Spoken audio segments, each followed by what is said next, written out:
It's time for a board banter that we're not very qualified to talk about.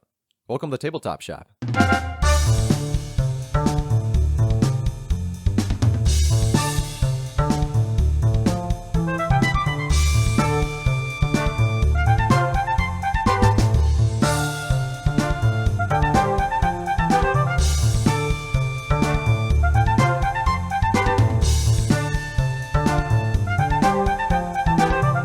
Hello and welcome back to the Tabletop Shop podcast. Today we journey back into the West Kingdom to discuss an imperative game and then most likely disagree on the greatest designers of all time.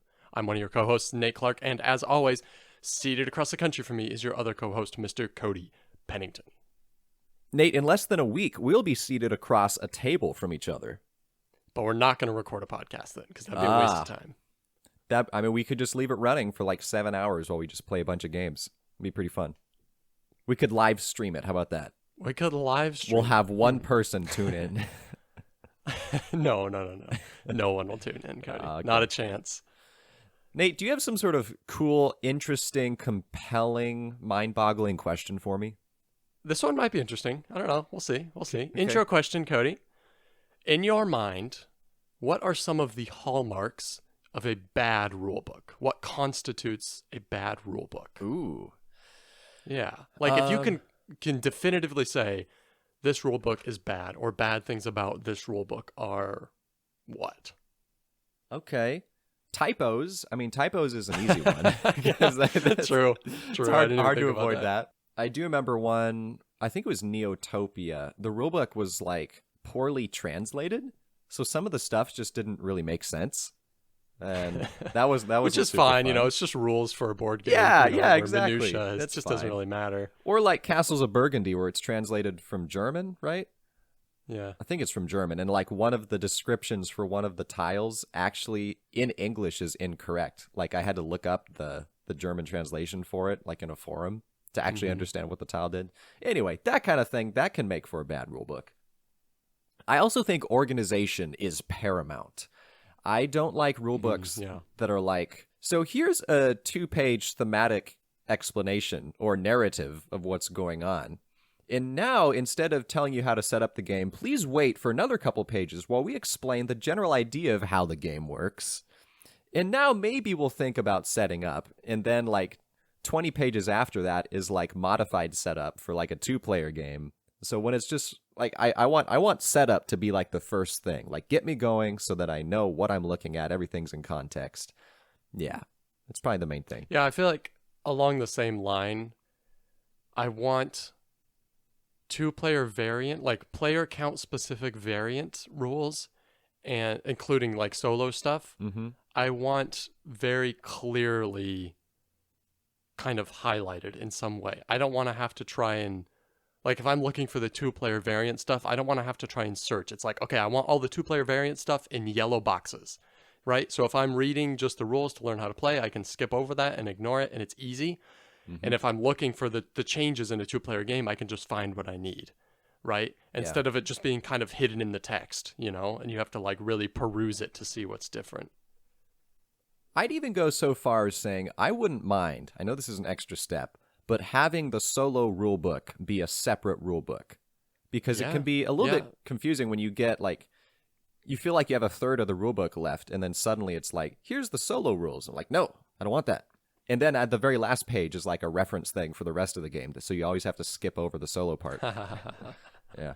Which reference, good. Like glossary, good. Terms explained or confusing concept, not concepts, but like, you know, maybe some symbology or combination of symbology that's not very intuitive. That sort of stuff explained at the end. Fantastic. Yeah. Love it. Yeah, I respect that.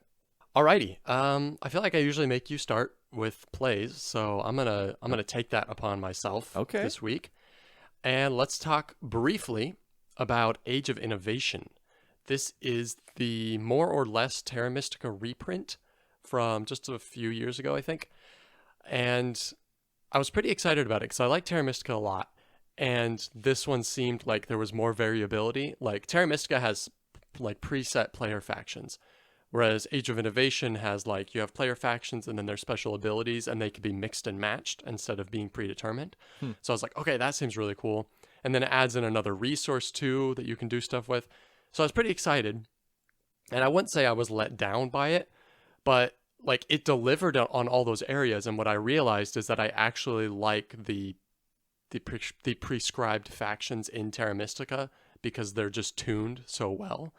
And the tightness also, with Age of Innovation adding in another resource, it made the game a little more complex but a little less tight, and I actually didn't really enjoy that so much either. So ultimately I actually think Terra Mystica is still the better game, but they're so close that I like both of them quite a bit. Yeah, okay. I feel like I always ask this when you bring this up, but do you have any interest in Gaia Project? I think at this point I would really have to research it deeply. Like if I don't own any of them. If I was going to buy one right now, I would buy Terra Mystica. Okay. But I would really deeply research Gaia Project first, because a lot of people say Gaia Project is better, but a lot of people also say Age of Innovation is better than Terra Mystica, which I disagree with. So, but I could see, like, I think the map is more customizable, so you can easily have a 2-player variant that's still tight, whereas in Terra Mystica you can't. And so it makes it a little bit harder for the 2-player game to be as interesting. So I could see myself going with Gaia Project, maybe. Yeah. Okay. All right. I dig it. Also played Watergate. This one is weird. Like, it's, in a way, it's so thematic, based on the Watergate scandal. And it really is. There's tons of flavor text, and you know, all the cards are, they feel very thematic.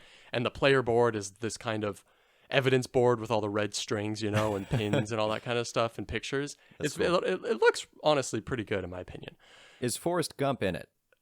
No, Forrest Gump is not in it. Dang it, not accurate. However, it is very much an abstract game masquerading as a thematic game, and it comes across that way very much. So basically half the game is a tug of war mechanism where you're just kind of playing cards with kind of influence values that move different pieces of evidence or tokens on a tug of war thing. And then at the end of the round, everything that's on your side, you get, and everything that's on the other person's side, they get. And then the second kind of other part of the game is you're adding evidence. Whatever evidence you won, you're adding to the kind of evidence board with all the red strings. And that is basically just an abstract game of one player's trying to connect multiple witnesses to Nixon, and Nixon's trying to use his evidence tokens to block that. So it's a pretty cool game. I've only played it a couple times. I would like to play it again. I don't know if it's going to stay in the collection either, though, because there's a lot of luck of the draw too with the card drawing, which is, you know, what the game is based on. You're playing cards. So, but it's all right. It sounds pretty cool. Speaking of another game that's heavily based on card draw is Unmatched. So I've played a few Unmatched, Cobble and Fog and Jurassic Park, and a couple other ones. Which is cool because you can mix and match. Like, there's a ton of different Unmatched sets, and all the characters can be played against other characters from the other sets, and there's tons of different like maps and stuff. Pretty cool. Totally card based. Like, you draw a hand of cards, and you just are playing cards to manipulate your character that's on this kind of abstract map. And honestly, as a head-to-head combat game, obviously it's very tactical, but it actually works surprisingly well. I kind of thought it was just going to be like kind of a cat and mouse, like one person's just kind of chasing the other character. But it's really not. It really feels like a back and forth kind of, I hit you, you hit me, you do some, and then there's so many different characters that have cool ways in which they can manipulate how the game works too. So I was pretty impressed with that one. And then it sounds almost as good as Kung Feud. It's very Kung Feud is like everything I just said, but only the cards. All right. Last but not least, I played multiple times. Played Next Station London, which I wasn't that interested in either, but I knew it was popular, so I was like, you know, whatever, I'll give it a shot. And the first time I played, I thought it was super luck based, and it kind of is. But basically, what you're doing is you flip. You have a little map with a bunch of different stations of different colors, and then there's 4 different colored pencils that you're going to use, and each person has one color, so you might have blue and I might have pink, and we just flip over cards from a little deck that give a symbol, and then you just start from your starting point of pink, and you have to connect to that symbol, and then you just flip another card, and you connect from either end of your railway station, your subway station, to that symbol. So you're just connecting symbols to symbols and making subway routes for the 4 different colors. But there's some cool ways in which you can score. There's some general objectives that give you kind of some direction, like, okay, you want to try and get by the end of the game, you want to have, subways going to all 13 districts on the map, or you want to have all 9 stations in the center have been reached, or you want to have at least 8 stations that have 2 different subway lines going through them, stuff like that. So there's some cool scoring objectives in it as well, and it's so easy. Like, it's so portable. Like, half the times we've played this has not been at home. It's been like in a park or at a restaurant or places like that, because it's so tiny and it doesn't take up like hardly any space at all. And so we'll just take it with us and bust it out. It takes like 15 minutes to play, and been pretty pleased with it. So that's Next Station London, and I kind of want to check out Next Station Tokyo or Next Station Paris as well. Would you deem this a Ticket to Ride killer? No, they're so different, really. Okay. Yeah. Because it's also like it's a flip and write, and so you have your own little sheet. There's no player interaction whatsoever, really. Okay. So it's really not anything like it. Besides, Brass is the true Ticket to Ride killer. Brass kind of is, except they're so like they're on such different levels that it's kind of like not comparable still. Gotta teach you Nucleum at some point, dude. Maybe we'll make it a 10-hour gaming session. We'll throw Nucleum in there. A friend of mine just picked up Nucleum, so I will probably get it to the table before too long. Okay. You should let me know what you think. Maybe I'll try to play it again soonish. You only played it once, right? Just once. Yeah, there's so much in there that it's just sort of sat on the shelf for a while. But it didn't come across as a Brass killer to you then, right away? No. I mean, it had some references to Barrage, because it had it's both same designers. Luciani in there. Well, I think they like swapped out one designer, but it's still a designer pair each time. Simone Luciani. He did Last Will. No, that's Suchi. Sushi? Yeah, Suchi did Last Will. You're confused. I'm sorry. Grand Austria Hotel. That's what I was thinking. Right. Okay. Yeah. But he also did Lorenzo Il Magnifico, which is also a fantastic game. And Voyages of Marco Polo, which I have not played, but I know I want to check that one out. Yeah. Anyway. So yeah, there's some references there, but it's kind of like improved a little bit on that system. Yeah, there's some more brassiness to it, and then it's just got a bunch of its own stuff. So it's pretty dope. And it's Turchi also, right? David Turchi? I think so. Right? That's why I get confused. I think who's the other one in Barrage? Like Tommy something? Tommaso Battista in Simone Luciani. Tommy something, yeah. So I think it is Turgzi for... Anyway. But you didn't play that this week, Cody. No, I did not play that this week. You know what? You want to know what I played this week, Nate? I do. Is a game that we will play this week, which is kind of fun. Ezra and Nehemiah. This has been on my radar for a while. I never get Kickstarters, and I did not get this Kickstarter. Great. I love that. That's a great... So hear me out, man. I just want to say, I really never get Kickstarters, but that's still true. Yeah, that's perfect. I let into that one. But all that to say, I was following this one as a Kickstarter, and I was like, I want this. I want to get it. Yeah. And the problem is because if I have money to spend on a given month, I don't want to spend on a Kickstarter and then have to wait like a year. I just want to buy games I can play right now. So usually I just wait for the game to come out. I mean, Garful is really fantastic about delivering. They are pretty good. They crank them out like a machine. They just squish those board games out. Okay, anyways. Listeners, reference to one of our old podcasts. I don't remember which one it was, but it was pretty fun. Anyway, Ezra and Nehemiah. I've heard this described as perhaps a capstone to just the Garfield game style.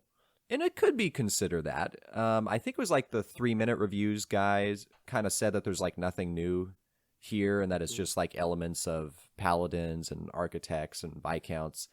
And I didn't really get that vibe. I did notice little aspects that it kind of took from each game. But beyond that, it's still kind of its own thing. It definitely is your classic Garfield games in that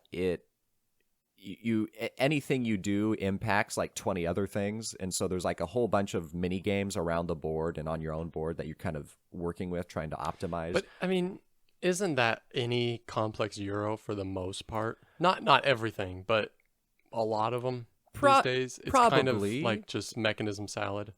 I mean, I would say that Garfield Games kind of has its feel, and you can definitely recognize that feel in this game. But yeah, true. A lot of games just have a mechanism salad mini games going on all over the place.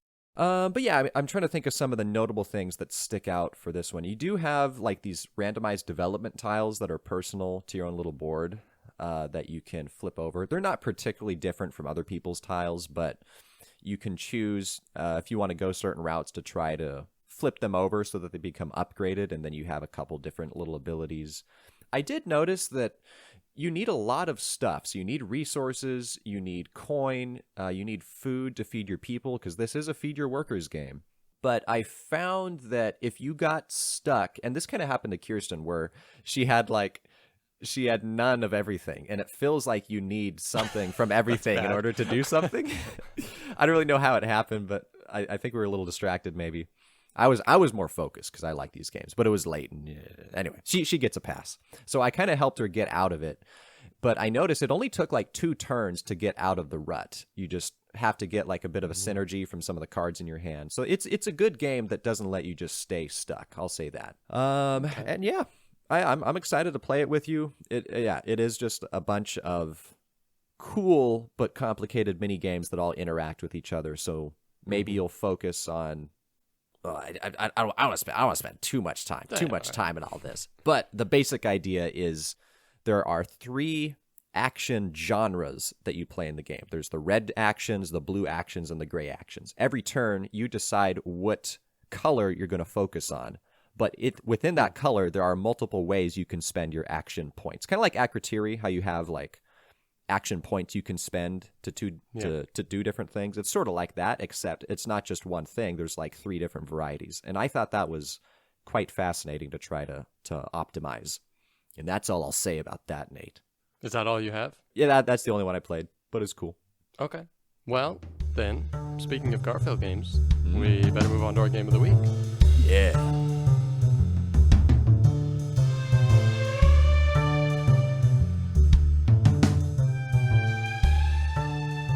All right, Cody. I don't know how long it's been since you played this, but obviously it falls to me.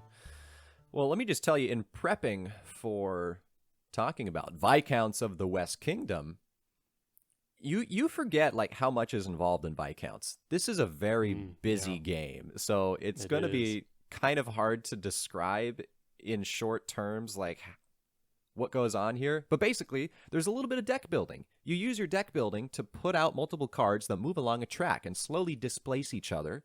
Those cards give you icons and symbols that correspond to 4 different types of actions.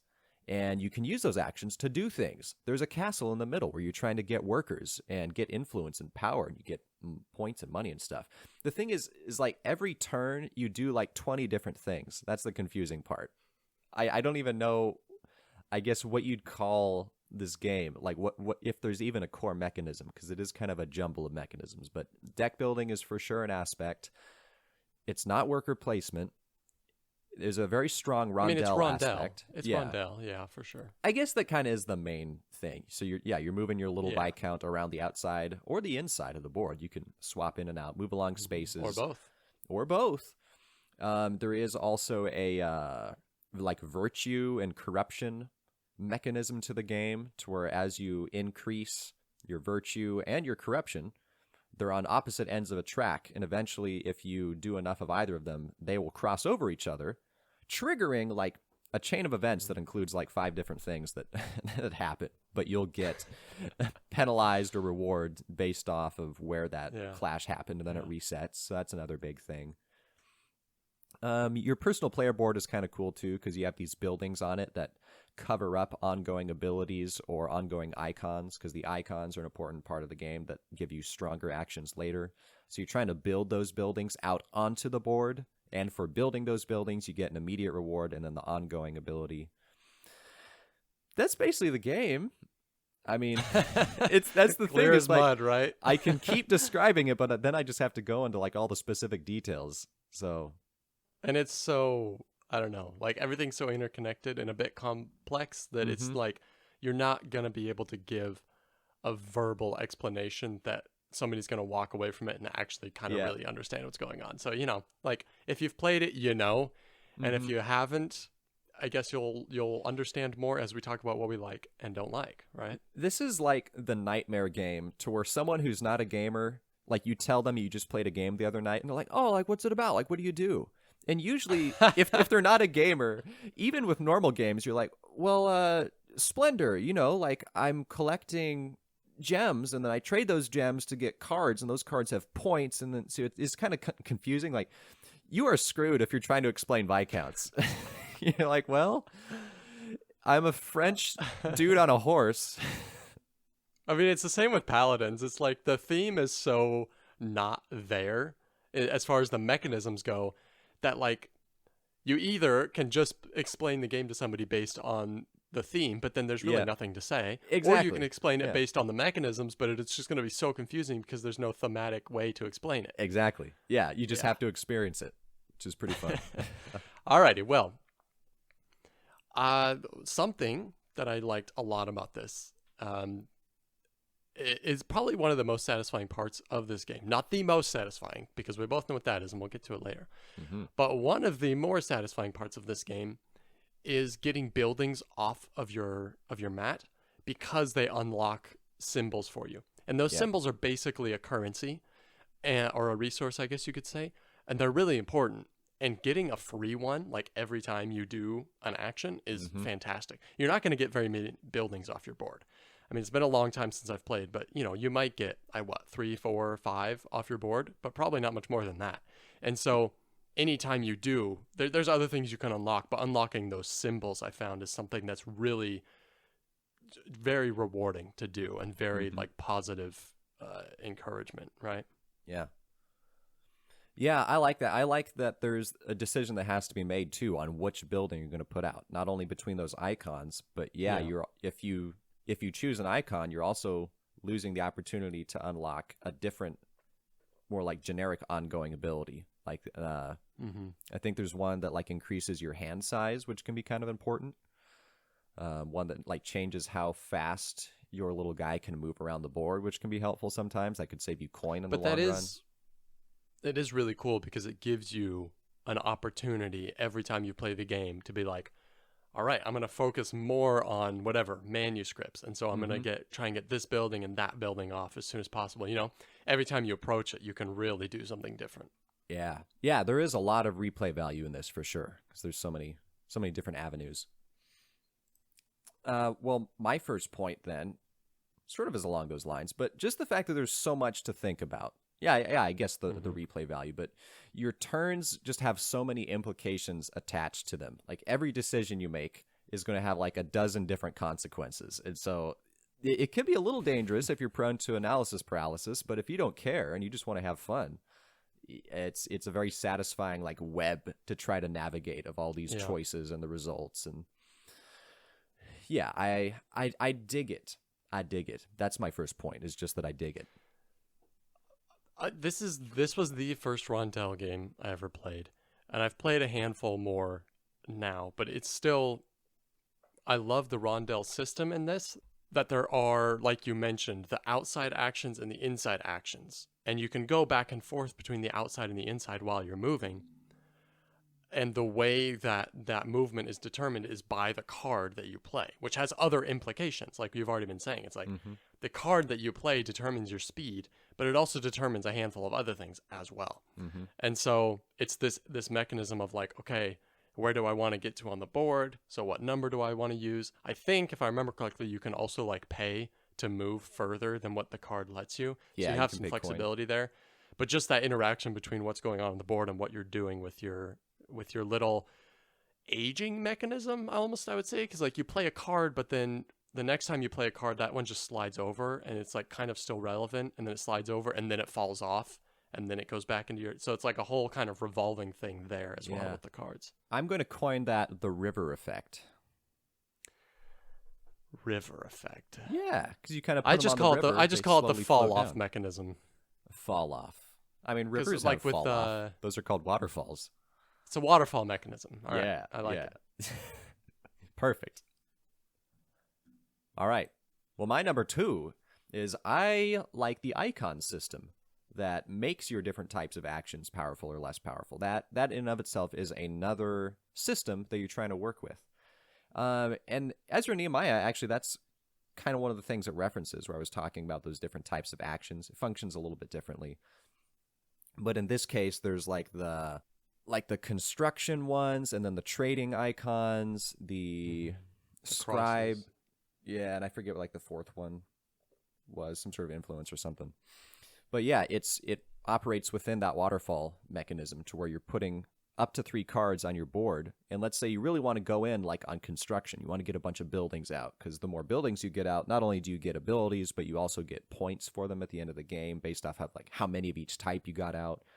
And so maybe you're trying to get a good hand that has a bunch of the hammer icons for the building. And so you're trying to get multiple of those out, because you can supplement these actions with a resource of also 4 different types. So for trading, you can supplement with coin. With the scribes, you can supplement with like the ink icon. So it's cool how each one you have sort of a buff to. If you don't have enough symbols showing, you can maybe have the resources to spend. But if you get a better engine of better cards with more icons, that's less resources you have to spend. I'd kind of forgotten about that part of it, and that can also be a bit frustrating as well, I think. Not trying to segue to cons here, but just because it's like, okay, maybe you want hammers now, but then they won't be relevant again, usually, for a little bit longer. And so it's like, if you invest in that little tableau and just hammers, for now anyways, it's like, okay, well, they're going to be really useful now, but then your next action that you take on that rondelle is probably going to be like super weak, right? And so it can be a bit frustrating, but I guess that's not necessarily a bad thing either. It's just how it is. Yeah, just have to learn to navigate it or kind of go with the punches. As a general point, kind of what we've already been talking about, but there's so much going on, and there's so many different avenues that you can focus on. And this is always, not always, it doesn't have to be in every game, but in most games, this is a really good thing where, I mean, you're not going to be able to do everything, and you kind of should pick a direction to go in, because if you just dabble in everything, you're also not going to do very well, And then that also means every time you play the game, then you can kind of pick a different, just shift your focus a bit and kind of focus on something else. And so it gives you different ways to approach the game every time as well, which is really cool. And so, but the game as a whole, I feel like feels pretty original. And maybe this is just a byproduct of it being a mechanism salad, is that it feels original. It's like, oh, okay, I'm playing cards, and those cards do things, but they also affect how much I move on the rondelle. And on the rondelle, I have multiple different actions that I'm going to be able to grab. But then when I go to an action spot, I still have multiple choices. And then there's the card, like there's just, I guess it's just because there's so much going on that it feels original, which is not always a good thing, because there can just be bloat in games that just makes it too much. Like we talked about this with Anachrony, where it has like those little collecting the little set collecting shapes kind of a thing. It just adds more to the game, but it's not necessarily a good thing, I would say. This to me doesn't really have that too much, and so it feels like everything comes together well, and it manages this so much stuff and so much interconnected stuff, but in a really satisfying way. Yeah, I think that's a good way to put it. They did a great job at assembling all these different mechanisms in a way that doesn't just feel like a mishmash, but it does feel like overall it's its own thing. Like it is a system. It is a fairly defined system.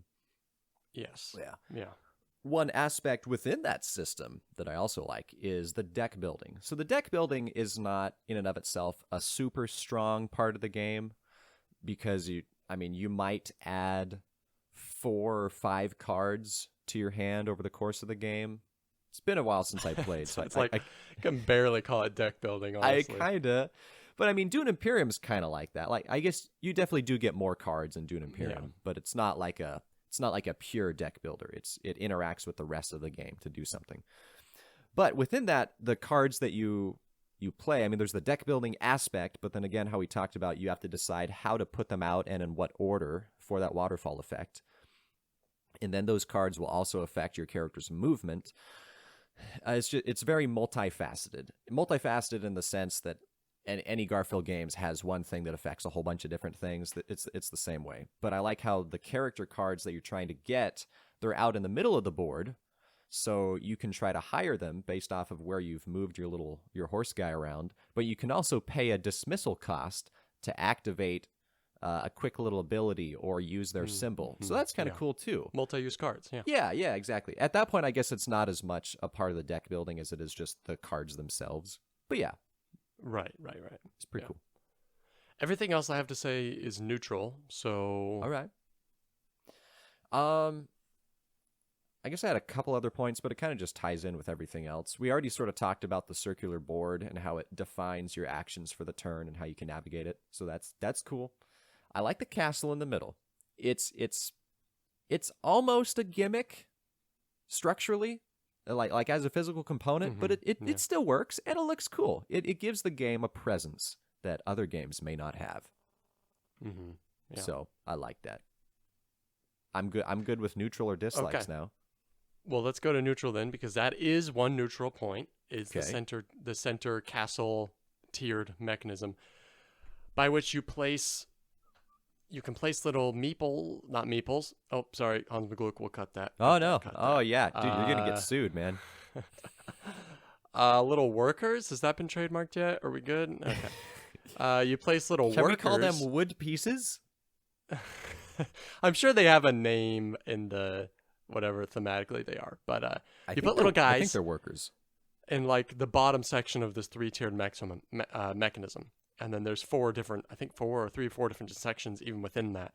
But anyways, you place them there, and once you have multiple of them, they split, and you can kind of have this domino effect of placing and splitting, and so they move to another one, which then causes another split, and then things can move up and up into the higher tiers of the mechanism where the bonuses get better, and then they can all be worth a bunch of points at the end of the game.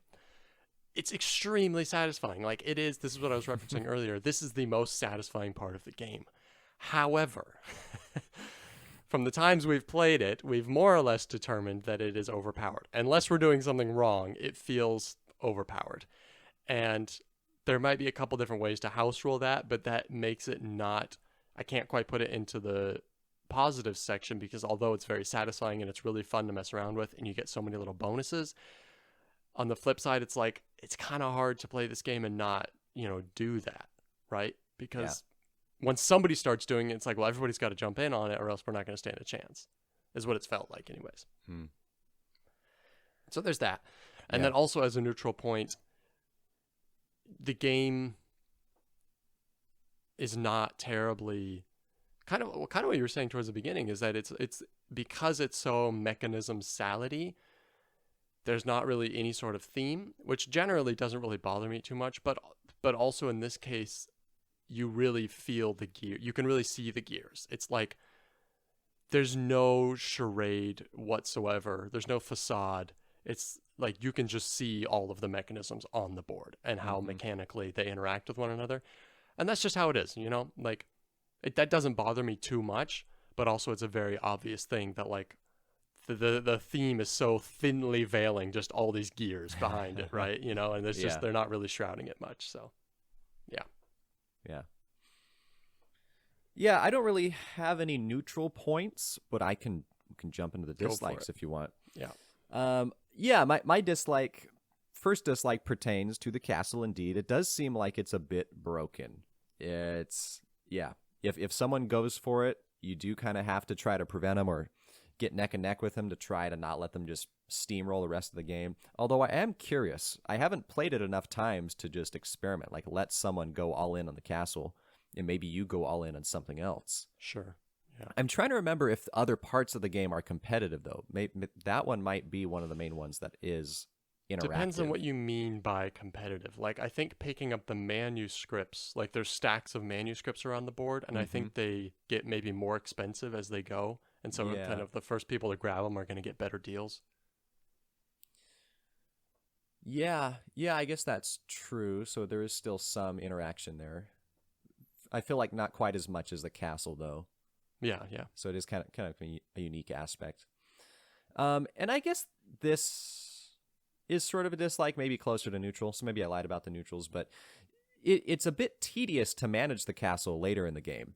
If it's already getting pretty full, especially if multiple people are doing it, you put down, I think you can put down like up to 4 workers on a turn. So you put them all down. Which is crazy. And then they bounce all around, and suddenly there's like 7 different interactions that happen as other people get booted off the board. You go around. Yeah, it's super satisfying to be like one turn, and then you get like 20 resources out of it. This would be one aspect where it would work well as a digital implementation, so that you don't have to spend 10 minutes resolving all of these different like bounces, and you could just like click, here's your resources, you're good to go. Not as satisfying. Yeah. So it's probably my first thing. Another thing for me is something that I already kind of mentioned, which is actually the manuscripts. But what I don't like is that they're just basic. Like, they give you symbols, which is nice, but they're also just like basic set collection, which is kind of boring to begin with, but also it can be really frustrating too, because other people might take them, and because you still have to travel to them. Like, they're only on a few spots in the board. And so if somebody just gets to one first that you've been like saving up for and you really want, then it's just like, oh, okay, well now I have this surplus of resources. Like, I was going to go buy that, but I just couldn't get to it in time. And now what do I do? You know, like I just kind of, So that part is kind of meh, and also can be a bit frustrating too. So, yeah, I guess you can try to start milling the other manuscripts at that point. Like, if you need a specific color, and that specific color is going to give you like 5 or 6 points, and then someone takes it, and now all the ones that are showing are the wrong color, I guess you could try to just start taking them. But yeah, that feels a bit painful with limited actions and limited resources. You can't really do that, because like if you're like, oh, okay, well I'll just go to the next stack of manuscripts and take it. Well, you have to have the resources to begin with. But then even if the one below it is revealed as one that you need, you can't take that one until you get all the way back around the board again. It's true. You know, so it's like somebody is probably going to take it before you get back to it anyways. Yeah. So, you know, it's so much, you have to plan ahead so much with what you need to get them. But then the risk of somebody else just taking them is pretty high. Yeah. Yeah, that's true. I only have one other dislike, which is a bit generalized, but it's just the fact that the game is a bit overwhelming. And I think that ties into the fact of when I was trying to describe the game, or if I haven't thought about the game in a while and someone asked me what Viscounts is like, just how much of a challenge it'd be to explain like what you do. Yeah. There's so many things that I think when I'm not directly playing the game, it sort of moves to the back of my head. It's probably why it's not quite as high on my top 100. I don't remember where it's placed. It might be like in the 20s or something. But yeah, it hurts a little bit. It'd be nicer. Like, I love the experience. It's a great game. I wish there was a little bit more clarity to it, to where I could summarize it in 1 or 2 sentences that would make sense. Know what I'm saying? I feel like also because everything links so much, it's hard to even just to teach it, because it's like you do this and then there's just like 8 different things that happen because of this, but those are all connected to other things. So all those things need to be explained. You know, it's just kind of a mess. Yeah, it definitely has a learning curve to it. Last for me is just more deck building, please. I feel like it's not. This in my head is not a deck builder at all, even though maybe it technically is. It's such an incredibly slow deck builder that I would really appreciate that as more of an element. But you're right. It's like I can't compare this to something like Dominion, where the only mechanism is deck building, because then of course there needs to be more of it. But there's so much else going on that if the deck building was, to the degree that it is in Dominion, then this would be a deck building game, right? And so that's also not what they're trying to do. So, I get that. But it'd be nice if there was a little bit more going on. What is 4 cards not enough for you to get over the course of the game, Nate? I don't feel like I have a deck of cards at the end of the game. So, that already is kind of, It's more hand management than anything. Really, I'd say. Yeah. There's some deck building aspects to it, but yeah, probably more hand management. Overall, for me, this is, and I know we're going to disagree on this. This is my favorite West Kingdom game, and that's honestly just because there's so many things about the game that are satisfying. When you have so many things that interconnect, that's potential for a lot of very satisfying turns, as well as I just find it to be very replayable. Yeah. So I respect that, and I think Viscounts perhaps has increased in love for me over time. Although I'm looking at it right now, my place on the top 100, and it's actually lower than I was expecting. So maybe it kind of oscillates. But Paladins is definitely my favorite West Kingdom game. I think Viscounts, perhaps, it is a bit more mind-boggling in the sense that there's so many things you have to remember.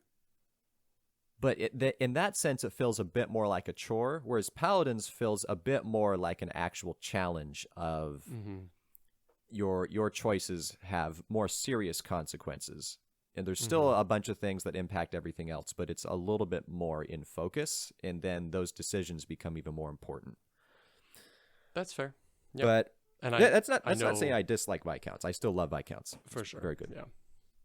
Well, I could see that we might be talking about Shem Phillips still during the rest of the... I don't know. We'll see. We'll see. I'm not sure. We'll see. Because we are going to be talking about our top 3 favorite designers, which we haven't done. We haven't really talked about this at all. In fact, we haven't really talked about designers since the last time we did a designer spotlight, which those are pretty much dead now. Yeah, was that not the who designers? Did we do? Katala, I think. Yeah, I don't know. It's been a while. Probably it was Katala. How'd you do your list on this one? Because I went through a couple different ways of doing it and settled on something that you may or may not agree with. I'm not sure, but I'm curious to know how you did it. Sure. So mine, I basically went through my top 40 games, my top 100 list. Top 40, okay. And next to them, I wrote down who the designer was. So I could kind of have a visual of where they show up, how often they show up. So my number 1 and number 2, those were pretty easy to pick out because they show up a lot. My number 3, after those first 2 designers, in my top 40 games, I barely had any designers show up more than once. So I actually have quite a bit of diversity in it. I think just glancing here, maybe 2, maybe 3 designers showed up twice at that point. So I had to make a kind of a specific decision for my number 3. When I get to my number 3, I'll explain the rest of that, but that's how I approached it. So you went based on the regularity of how often designers hit your top 40. Yes, essentially, yeah. Okay. I was originally going to go with my gut on this, like, okay, you know, whichever designers I feel like I like the most, I'll just put. I was going to do that. And then I was like, you know what, let's try and be a little bit more, mathematical with it. And so I was going to do what you did, but I was going to do it for my top 100. And then I realized... Take a while. Well, then I realized there's certain designers that I like a lot that I've only played a couple games of, but I like those games a lot. And there's other designers that I've maybe played 10 or 12 of their games, and, maybe 3 of those games happen to be in my top 100, which is more than the 2 of the other designer that I really like. But it's like, okay, so just by virtue of the fact that I've played way more games by one designer, they just get the edge up on another designer because they, by virtue of that, hit my top 100 more. So I was like, okay, well, maybe that's not entirely fair. So instead, Cody, I went to another level, and I went with ratio. So I went with the designers that their games hit my top 100 the most often. So like if I've played 5 of this designer's games, how many of those hit my top 100? So basically whoever got the best ratio. And I set a minimum of at least 3 games. So it has to be a designer that I've played at least 3 games of. Because if I've only played 1 game of a designer, it's on my top 100. Well, that's a 1-to-1 ratio. That's 100%. So that would be probably quite a few designers. So I was like, all right, minimum 3 games, and then whoever has the best ratio of those is how I'm going to rank it. So that's what I did. Wait, so the ratio thing, this is... So people that showed up, like, at least 3 times, your top 100, and then how high, like, how good of a rank those 3 games are? Is that what determined the ratio? Not how good of a rank, but just how many of their games that I've played are on my top 100. So if this designer, I've only played 5 of their games, but 4 of them are on my top 100, well, maybe 5 of this other designer's games are on my top 100, but there's 7 other of their games that I haven't played. So actually, even though the first designer has less games on my top 100, they have a much higher hit rate with me than the designer that has more games on my top 100, right? So Okay. It's about the pool size that you have to take into account. So, I'm still a little confused. So the ratio isn't as much how many games you have played and how many of them are on your top 100, but rather how many games has this designer made that have made your top 100? Yes, basically. Okay. So like All there's a right. couple Okay. designers, that I've played 9 of their games, and Yeah. 5 of them were on my top 100. Okay. 5 of their games are on my top 100. None of my designers that actually made the list have even 5 games on my top 100, but their ratio is much better than 5 to 9. Okay. All right. We'll stumble through it, Cody. I respect it. I had a tough time with this. Just because there is such a big variety of people that I played. And what's more important to me is how high they rank on the top 100. And, I probably could have gone farther down, but even glancing, I know I only went through up to 40. I'm looking at my 41 to 50. I don't think any of those designers are repeats. Maybe one. Okay, so maybe my number 47 is another repeat. So that gives me like now 4 different designers that are like 2 or more. Yeah, right. But well, that's why you should have gone through to your top 100. Ain't nobody got time for that, man. Yeah, definitely nobody. But then Tom Lehman would be in the list because he's 51 and 52. But he's 51 and 52 as opposed to another designer that might be like That's 27 true. and 31, right? That's very true. All right, so who's going to start then? How should we do this? I guess I'll go ahead and start. Okay. So my first designer, I've played 3 of his games, and 2 of those are on my top 100. So he has a 66% hit rate. All right. Does that make sense? So I've only ever played 3 of his games, but 2 of them are on my top 100. So he's 2 for 3 with me, which is pretty good. This is Stefan Feld. Okay. So I respect it. Castles of Burgundy and Bonfire are his 2 games that are on my top 100. Stefan Feld, of course, famous for just making point salady games, which is kind of funny actually because Bonfire really isn't. Castles of Burgundy definitely is. Like it's hard almost sometimes to not get points on your turn in Castles of Burgundy. Yeah. Just do something. So, that's very much his thing. And his third game that didn't quite make it for me was Carpe Diem, which I think is okay, but man, is it so ugly. Like that honestly makes it difficult to play because it's just so ugly. And then on top of that, it's a bit simple too. So, but Stefan Feld, fantastic designer, and I really want to play. He has a new one coming out called Civolution, which looks pretty cool, and just, yeah, very pleased with him. Did you know that there's a Castles of Burgundy dice game from 2017? Yeah, actually. It has a 6.9 rating, which isn't incredible. It's not incredible, not terrible either. But I mean, I don't know. Maybe it's worth checking out. Like it's probably better than, for example, Firefly, shiny dice, right? Sure. Or like King Domino Duel maybe. But, I don't know. Like I've never really heard anything about it. So obviously it didn't like make much of an impression on anybody. I will say though, I'm sending you the picture of it here. It's literally just the Castles of Burgundy box with some dice. Slightly different color, Cody. Slightly Okay. different color. All right, Yeah. it's slightly more burgundy, essentially. Also, it's kind of funny because Castles of Burgundy is a dice game, so it's like the even more dice game. It's kind of like Terraforming Mars, Ares Expedition, the extra card game. It's like Castles of Burgundy, the less board game version. Yeah, that's honestly probably the better way to put it. Yeah. For Ares Expedition. All right, so what's your number 3 that's apparently more interesting of a pick than your number 2 or your number 1? My number 3, I was not really expecting. So my number 1 and number 2 were easy off the top of my head to pick out, and I confirmed them via my specialized system that I've described. And I think I know what they are. Yeah, so they're going to be pretty easy probably. Although one of them is designer pair. Oh, anyway. For when I was trying to just think about a number 3, like one of the names that came to mind was Katala, because I know that he just made a lot of stuff. And You don't actually like his games that much. well, that's what when I analyzed against my top 100, like he doesn't show up that much. Like I think King Domino is up there. Abyss is 92, so it's still kind of hanging on. Oh, and King Domino's 89, so he's Katala ain't doing super well. Katala is old news. Yeah, but I mean, you got to give him Seven Wonders Duel though. Like that's pretty high. Yeah, of course. I guess that's 17. Anyway, so he came to mind, but I was actually surprised by my number 3, who I knew his name, but I didn't realize that he did so well both on my list and on BGG itself.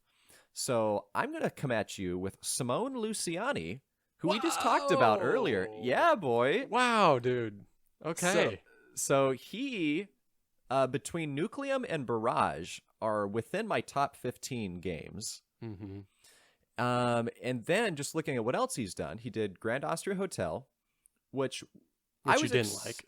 Well, I was excited for. It was just kind of like neutral for me, so I ended up selling it just because I probably played a different game over it. But it still wasn't bad. It's rank 63 on BGG. If we're talking about general hype for him now, he's got Zulkin the Mayan Calendar at number 60 on BGG, which I've never played, but has been on my list for quite a while. Voyages of Marco Polo, Lorenzo Il Magnifico. So this fella, he has 4 games in the top 100 of BGG. And then 5 additional games in like the top 400-ish.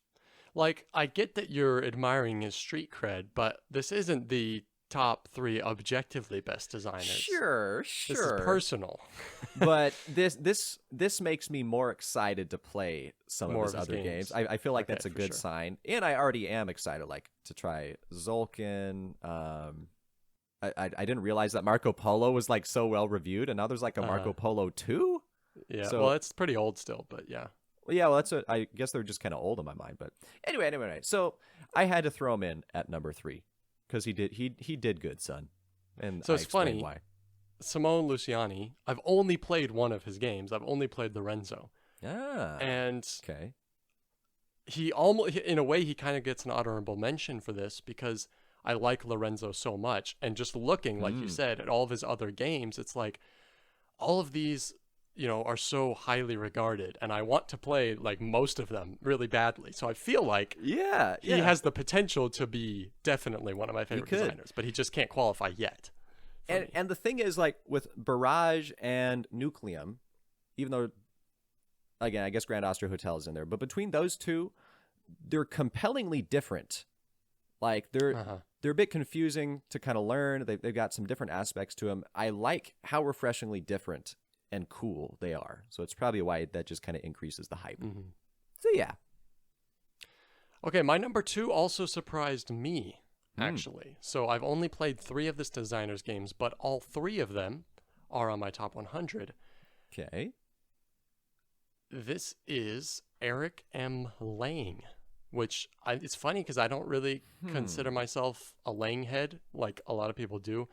I like Blood Rage quite a bit. I think it's a pretty good design, honestly. It may not be flawless, but it's such a fun experience. Rising Sun, I think, is a really good design. I just didn't like the game as much as Blood Rage. And then Arcadia Quest, I had like almost forgotten was even a top 100 game for me. Is another great experience. Even if it's even if it's going to fade out, it's still like a really fun experience. And so he does a really good job making kind of big games. Like obviously he does a lot of miniatures games. I think maybe all 3 of those are CMON. I don't know if Arcadia Quest is. Arcadia Quest might be Fantasy Flight, but he does a lot of minis games and a lot of tactical games. Or I guess Arcadia Quest is pretty tactical. Blood Rage and Rising Sun are both very strategic with a bit of tactics. But I mean, he creates big experiences that you walk away with good memories. I don't think Arcadia Quest is going to hang on to my top 100 too much longer, but Blood Rage is fantastic, and Rising Sun is definitely a very good design, even if I don't love the game that much. So, yeah, and I respected Blood Rage at least. That just was not my type of game, for sure. Yeah. I don't think I've played. Let's see. Probably not. Honestly, I played Marvel United, and that was okay. wasn't particularly interesting to me. It's Did so we- light, right? I've heard a lot of good things about it. You know, obviously people love it, but I feel like it's something I would never get into because it's so light. Yeah. Yeah, basically that. It's been a while since I played it, but it just didn't leave a very like strong impression on me. Mm-hmm. And then did we play Ankh? No, we've Together? never played Ankh. No. I would love to though. Is Ankh a derivative of another game that we've It's played? part of it's. Well, we've played Kemet. That's probably what you're thinking. Okay, of. that's the what I'm same team. thinking. But who did Kemet? Off the top of my head, I don't know. It's not Eric Lang though. That's for sure. Okay. I guess that's just where my head went. But I'd be willing to try more of this Canadian fella's stuff. But he's definitely not my number 2, which is a designer duo, Nate. We knew it was All coming. right, here we knew go, it was here we coming. go. Had to do it. Sen-Fung Good Lim old- and Jay Cormier. Oh, you got me. You got me. How many of his have we actually played? Akratiri. Jay Cormier also did Hall of the Mountain King, right? He did, but not Sen-Fung Lim. He Not did, Sen-Fung Lim. That was with Graham Johns. He did that with. Yeah. Anyway, Shem Phillips and Sam McDonald, the good old Garfield Games duo, in the top 40 games that I analyzed, Nate, they show up 5 times, including one in my top 10. Wow. Because they make good games. They absolutely do. They do. Trying to remember. I don't think Raiders really made my top 100. Maybe Raiders of Scythia is up there somewhere. Mm-hmm. I don't quite remember. So they may. Oh, Raiders of the North, the 75 right there, but Scythia was a little bit better. So anyway, they're still even on my top 100 a few additional times, but great fellas, great old New Zealanders making some good games. Yes, a lot of them are very similar, and so it's very easy to recognize a Garfield Games design. And while I very much enjoyed Ezra and Nehemiah, at this point I'm kind of hoping for something a little different from them. So maybe I'm starting to just get a little bit stale with it, but Sure. you can't beat a record of that many games making my top list. And Apparently I'm you excited can because, well, maybe not. I don't know. Maybe because like, there's you have a number one. one. Yeah, I don't know. Phillips Yeah. didn't quite. Phillips and McDonald didn't quite make my list. Their ratio wasn't quite good enough because both Raiders of Scythia and Architects are not on my top 100. And to be fair, Raiders of the North Sea like barely is. So didn't quite make it. Hey, but it comes with those metal coins, which is pretty dope. Not the one I played, man. We've been gotta over give 'em this, that. but not the one I played. Oh, really? Yeah. You got some no. dumb version? Yeah, apparently. That's really Viking sad. edition, I think it was, which sounds cool, but apparently that just means you don't get metal coins. It's just less cool. Because the All right. Vikings don't have metal. Yeah. No. No. Okay, my number 1 has the best ratio. Well, it has the same ratio as Eric Lang because it's 100%, but it's 4 for 4 instead of 3 for 3. Whoa. Played 4 of his games of Alexander Pfister's games, and all 4 of them are top 100 material. Actually, I think all of them are top 30 material, which is pretty impressive. So we got Broom Service, we've got Isle of Skye, and then both Great Western Trail and Great Western Trail Argentina, which, to be fair, very similar games, but different enough that I thought I could qualify them as different entities. Pfister has just... all of his games have felt pretty different to me. I know he makes some similar ones. For example, I know Maracaibo and Great Western Trail are pretty similar. But then, I mean, Broom Service we've talked about a lot, so I don't need to go over it again too much, but it's got a very cool mind game in it. Isle of Skye also has a mind game, but it's paired with a bidding system as well as some Carcassonne tile laying.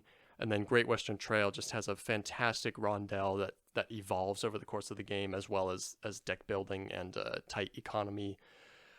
Man, dude, I really want to seek out more of his games because it's fantastic, dude. Like I'm afraid to in a way because I'm worried that the next game of his that I try, I won't be so enamored with. I'll have just such high expectations, but man, I really want to play another of his games, like Mombasa maybe, or Cloud Age, I don't know, something.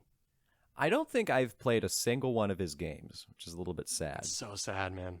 But let me just say, I feel like he's cheating a little bit on BGG because he's got Great Western Trail, rank 15. Second edition, rank 25. Great Western Trail, New Zealand, 171. Argentina, 216. He has 4 of these games within the top Great Western 250. Trail. And it's all just the same Maracaibo? game. Where's Maracaibo? Maracaibo? That's also a top 100. 62. Yeah, which is pretty similar, I think, to those also. Is it? Okay. Well, Pretty hopefully he can design more games than just Great Western Trail. Yeah, so Well- Alexander Pfister, absolutely love him. Looking forward to playing more of his stuff. All right. It's fitting that you disowned in a recent podcast the artist who did Scythe and Expeditions. You neglected to include him in like games with great art. Why is that fitting? Because you also neglected to include this designer, which just yeah. falls to me to leave as my number 1, Jamie Stegmaier. Although I wrote Stonemeyer here, I gotta fix that. And that's a company, not a person. Wow, Cody. My bad. Jamie Stonemeyer. How often do you think he gets that? He probably gets that a lot, actually. Oh, I'm sure all the time. Surely all the Yeah. time. And like Alan Stone, I don't think he's like involved with anything anymore. I feel like he was around for like viticulture and what was the other one? But there's like a one other card one. in Expeditions called the Allen Stone. The Alan Stone, which is pretty dope. Yeah, also the Charter Stone. There's a lot of cool references in Expeditions. But all that to say, with good old Stegmaier, not Stonemeyer, I gotta stop it. Stop it, Cody. He appears 3 times in my top 10 with a 4th game at 29. Mm-hmm. So That's crazy. one less game than the Garfield designers in terms of top 40, but appearing 3 times in your top 10. That's pretty good. That's pretty good. Know what I'm saying? Yeah, absolutely. Can't. So I know he's made lots of other games. I know I've been less pleased with some of them. It's like Euphoria, I wasn't a huge fan of. Between Two Cities, I wasn't a huge fan of. But still, that's a pretty good. That's a pretty good record. Yeah, that's why he didn't make my list, is actually because of Euphoria in Between Two Cities. They Really? dropped his So ratio they just a wiped little it too out much, for and you? they edged him off. Yeah. I'm curious. What else does he have going for him? Oh, it's under board games, not designers. Stupid BGG website browsing thing. So he pulled a fast one too, because he has Viticulture Essential Edition at 38, but then also Viticulture at 284. Should Viticulture even be there? Yeah. Oh, I guess I played Red Rising as well. That I was not particularly intrigued by. I know you like it, but Fantasy Realms will forever hold a place Red Rising's in my heart. better. Nah. It's like all the rest of his stuff is just expansions for those main games. Basically, because he wasn't involved in Apiary or Wingspan. Rolling Realms. There is Rolling Realms. I think I've always just been put off by that because there's literally like markers, and I'm like, I don't want a game with markers. You're not going to get the same experience, that's for sure. Now that I've warmed up to Roll and Rights, though, maybe I'd be willing to give this a try. Hadrian's Wall, man, I'm telling you. Speaking of Garfield games, Hadrian's Wall is probably the next game I'm going to get because it's on my list. It just looks insane, man. Although technically that's not Shem or Sam. That's just someone in the company. But it is still Garfield, so you can still expect high quality. Yeah, and like you were just saying, you're kind of maybe getting a little tired of the methodology that's being used in Shem and Sam's games. Mm-hmm. And Hadrian's Wall could be a breath of fresh air while still delivering Garfield quality, right? Yeah, and there's, the box sides is always going to be the same thing. And they just announced Scarabre. No, I've not heard of this. Sounds like, okay, so this is, you haven't heard of this? Nah. It's a ancient Scottish game, so I think this might fit in their ancient anthology list. But I thought, okay, I'm looking at it now, maybe not. I thought this was described as similar to Hadrian's Wall, but I think maybe there's now another Garfield games that is something of a successor to Hadrian's Wall coming out. But Scarbray looks pretty fun. I like Scottish stuff. How do you spell it? I want to look at this. Skara. If you type that in, it should pop up at that point. Scarabre. B-R-A-E. Oh yeah, that's definitely, just looking at the art style, it's definitely part of their history or ancient series or whatever it is. Mm-hmm. That's a lot of resources. Looks like a lot of resources, a lot of tableau building as well, I guess. There's 16 different types of resources in this game, dude. It looks pretty complex just from looking at it. I mean, I'm definitely interested. I like tableau building. I'm sure the cards are multi-use. I'm sad, though, that I can't remember what the Hadrian's Wall successor was that I was thinking of. Maybe if I just go to Garfield's. I follow them like on Twitter, so I'll see their announcements every now and then for like what's upcoming. I see a announcement video. We've got the Anarchy. Is that what you're thinking of? The Anarchy. Yeah, I think it might Bobby Hill, because is he the one who did Hadrian's Wall? Yeah, he did. There we go. You found it, Nate. Good work. I'll have to look into that one too then and see if I should pursue that instead of Hadrian's Wall. Ooh, you're going to have to wait at least a year, though. It ain't coming out until next year, homie. Not worth it. Can't be waiting for things. No nonsense. Kickstarter, am I right? And remember, things can't get any worse until they do. But then, at least you still have board games. Unless they all burn in a house fire. In which case, never mind.